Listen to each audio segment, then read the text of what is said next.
common question I get as a lawyer is, how many LLCs do I need for my rental properties? Well, I'm going to answer that in today's video. Now, this is part 4 of my 5-part LLC Masterclass series, so make sure you're subscribed to my channel so you can catch all that other content. But I want to answer this question because it's critical that you have the right number of LLCs to maximize asset protection without overcooking and having too many LLCs. I'm Matt Sorensen. Let's build wealth. Now, as a lot of people get to this issue, they think, well, Matt, I have 10 properties. Should I have 10 LLCs? Should I have a separate LLC for each property? Our answer to that is always, it depends. And I know people hate that answer, but I'm going to flesh it out for you here in a second, because it really depends on not how many properties you have, but how much equity you have between the different properties. Let me break this down for you. Let's diagram it out. I think that helps. All right, let's say you have an LLC, XYZ Properties LLC. Okay, and let's say it owns 5 rentals. Okay. Now, the downside to having 5 properties in one LLC is if I have something happen on property number 5 here, let's say the tenant slips and falls, well, they can sue the LLC. They can't come down to me personally and get at my personal assets or any other LLCs or businesses I have. Those are all protected. I get asset protection there. But what is at risk is the other 4 properties in the LLC. I've got exposure here of all the equity from property number 5, 4, 3, 2, and 1. They're all in the same basket, so to speak, and people say, don't have all your eggs in one basket. Well, the problem here is, let's say I have $200,000 of equity between each property. I've exposed $1 million of equity here. Something goes wrong here on property number 5. Well, that has put all properties at risk and their equity could be drained. Now, we don't want that. So how do I prevent that from happening? Now, obviously, I could do this option here and just have one LLC for each property, right? Well, that's a good option. And if these are like multifamily properties or commercial properties, we're definitely going to do that. But if these are single family rentals that have $20,000 of equity a piece in them, you leverage out the equity, they're mortgaged to the hilt, but they cash flow, I think you're overcooking it here. That is not worth it. Our rule of thumb is something in the middle here. What we say is we want a separate LLC once you have more than $250,000 of equity between multiple properties. So for example here, let's say I have an LLC that owns 2 properties, all right? And one of them is worth $1 million.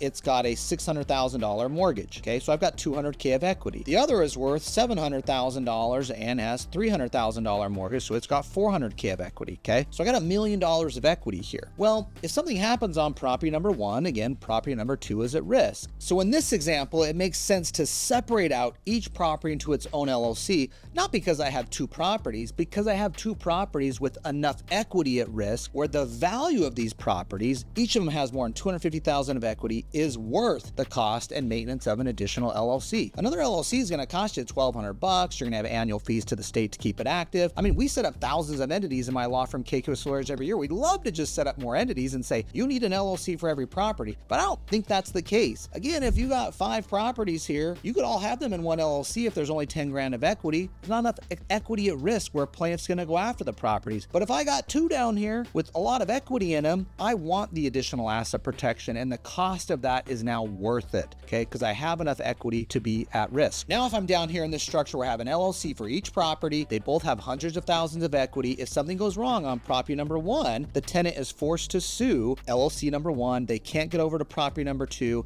and LLC number 2. They get separate liability treatment. They can't come after me personally. So I'm able to contain that liability and that separate LLC. That is the benefit to having multiple LLCs. Again, don't think about how many properties I have. Think about how much equity do I have between the multiple properties. We always say if you have 10 properties with 10,000 of equity between those 10 properties, put them in one LLC. We don't care. You have 100,000 of equity at risk. You still get the asset protection. If something happens on one of those 10 properties, they sue the LLC. They can't come after you personally. They can't get to any of your other entities, your other businesses you may have. So we've still got that liability protection. Now, sure, those other 9 properties are at risk, but I'm just telling you, no plaintiff is going to chase down that LLC that has very thin equity. But a plaintiff will chase down 200,000, 300,000 of equity. That is worth their time and their money to chase down those properties. That is when we like separate LLC treatment. Now, just a little caveat here when you're doing multiple LLCs. Some states have something called a series LLC. And what that is you have one LLC you file with the state, and you can adopt something called a subseries that can own separate assets and get separate liability treatment without having to file a new LLC at the state level, okay?